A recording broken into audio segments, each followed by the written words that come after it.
అందరికీ నమస్కారం. నెల్లూరు ప్రైమ్ టీవీకి స్వాగతం పలుకుతున్నది మీ ఈతకోట సుబ్బారావు. తిరుపతి వెంకట కవుల ఆసు కవిత్వానికి దర్పణం మూలస్థానేశ్వర స్తుతి శతకం. 1894లో విక్టోరియా ప్రెస్లో ముద్రణ అయిన ఈ గ్రంథం అప్పట్లో నిడదవోలు వెంకట్రావు మాస్టారి గారి వద్ద మాత్రమే లభ్యమవుతూ ఉండింది. ఈ గ్రంథంలోకి వెళ్ళామంటే చాలా వివరాలు మనం తెలుసుకోవాల్సి ఉంది. అవి ఏమిటంటే, జగద్విఖ్యాత అవధానులు తిరుపతి వెంకట కవుల కళాల నుంచి జాలువారినది శ్రీ మూలస్థానేశ్వర స్తుతి శతకం. 2 భాషలలో మేమే కవీంద్రులమని బాహాటంగా నిర్భయంగా ప్రకటించిన కవిశ్రేష్ఠులు వీరు.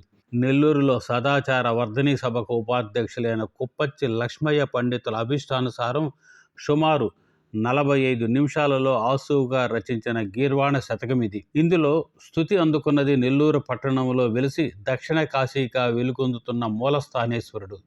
ఈ శతకం 1894లో సింహపురిలోని విక్టోరియా ముద్రాక్షరశాలలో ముద్రణకు నోచుకుంది. ఈ శతకం ఆసువుగా రచితమైన అందులోని ప్రతి శ్లోకము సరళ సుందర శైలిలో పండితులను ఆకర్షించింది. ఇది మూలస్థానేశ్వరుడి స్తుతి శతకమైనప్పటికీ అంతర్లీనంగా నెల్లూరు చరిత్ర కూడా ఇందులో మిళితమై ఉంది.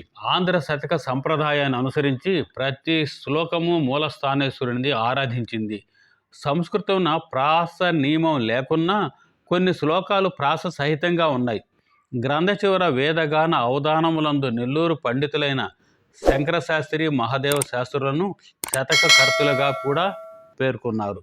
ఈ శతకం బరువుగాని శబ్దాలంకార పరిశోభితమై ఉంది. ఆంధ్ర శతక సంప్రదాయం అనుసరించి ఇందులో ప్రతి శ్లోకం కూడా అంతంలో మూలస్థానేశ్వరం సదా సేవల అను మకటం కూడా నిక్షిప్తమై ఉంది. సంస్కృత కవితా రచన పాఠమోనకు వెంకట కవుల ఈ రచన తార్కాణంగా చెబుతారు. సంస్కృత భాషలోనున్న శతకం కూడా ఇది. శతకం అనగానే తెలుగు వారందరూ 100 పద్యములుగా ఉన్న లఘుకృతి అని, దానికి ముఖం ఉంటుందని అనుకుంటారు.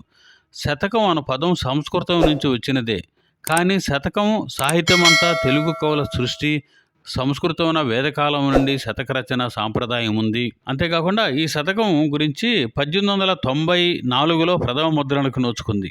ఈ శతకం వల్లే తిరుపతి వెంకట కవులకు బాల సరస్వతి బిరుదు కూడా లభించినట్టు వారు తమ గ్రంథంలోనే రాసుకున్నారు. ఈ ప్రథమ ముద్రణ తర్వాత 9 ఏళ్లకు ముద్రితమైన తిరుపతి వెంకట కవుల సంపూర్ణ గ్రంథావళిలో కూడా ఈ శతకం ముద్రణ కూడా జరిగిందని చెబుతారు. మద్రాసు విశ్వవిద్యాలయంలో ప్రధాన పర్యవేక్షకులుగా ఉన్న నిడదవోలు వెంకట్రావు గారి వద్ద ఈ ప్రతి ఉండేది.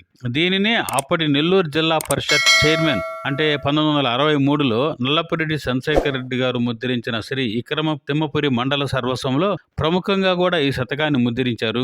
అప్పట్లో ఈ తెలుగు భాషా పండితులకు, భాషాభిమానులకు, ముఖ్యంగా నెల్లూరులకి అందరికీ చేరువ చేయగలిగారు. అప్పటిదాకా చరిత్రలో కాలంలో నిక్షిప్తమై ఉన్న ఈ శతకం అప్పుడే వెలుగు చూసిందని చెప్తారు. అలాంటి గొప్ప శతకాన్ని తీసుకొచ్చిన నల్లపురెడ్డి చంద్రశేఖర్ రెడ్డి గారు కూడా ధన్యులుగా కూడా భావించవచ్చు. ఇలాంటి గొప్ప రచన గురించి ఈరోజు మనం మాట్లాడుకుంటున్నాము. ఈ నెల్లూరు ప్రైమ్ టీవీ నచ్చితే అందరికీ షేర్ చేయండి, సబ్స్క్రైబ్ చేయండి, కామెంట్ చేయండి, ప్రోత్సహించండి. సదా మీ ఈతకోట సుబ్బారావు.